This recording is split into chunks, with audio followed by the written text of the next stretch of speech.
best lessons I've learned is when you find the right person, when you know that person's a great fit and is a real executor, you hire them. Because the business is running so fast, we're growing so quickly that even if they don't fit the right functional area that you're looking for at the time, a smart person who works hard will always be valuable.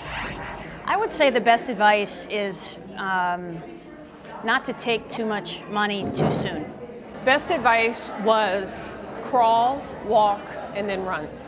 And we didn't want to hear that at the time.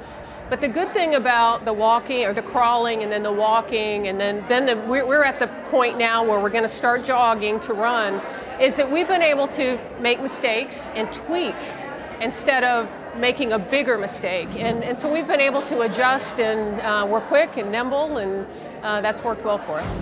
Well, certainly getting through this last year has made us rethink and retool and rework a lot of things. I think every business in the country has had to once again think as a startup business and look at what can you tweak, what can you do slightly better, how can you deliver a little bit more to your customer, how can you use your creativity, how can you reimagine your business on a daily basis. The important thing about being an entrepreneur or being a CEO is to listen and to be flexible and learn to adapt. And of course, at the core of that is being very self-aware.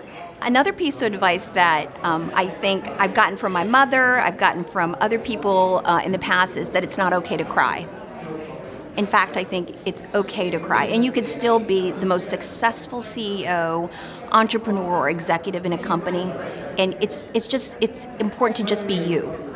Emotions drive 80% of your decisions, not logic. So forget logic, it's out the window. And if you kind of grow a business from that perspective, you know, everything comes down to people.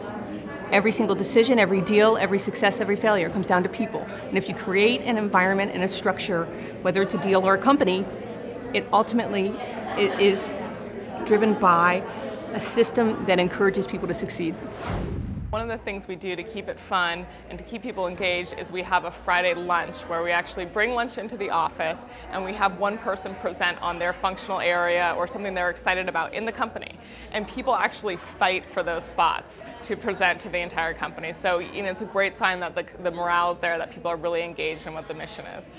The best advice I've ever gotten, and it was a lesson I learned the hard way, from my last company, but ultimately it's cash is king. Never, ever, ever run out of cash. Things don't happen unless I make them happen. Phone calls don't get to be made.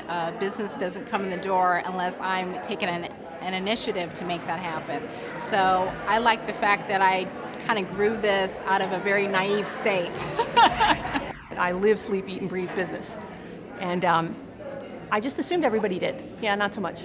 And yeah, it can be a little demanding. So once I kind of backed away from that, and I love to work 100 hours a week, but everybody has their own gift. I spend an enormous amount of my time mentoring other women, and I feel like if you give back in some way, if you can empower one woman, you can empower 1,000 women.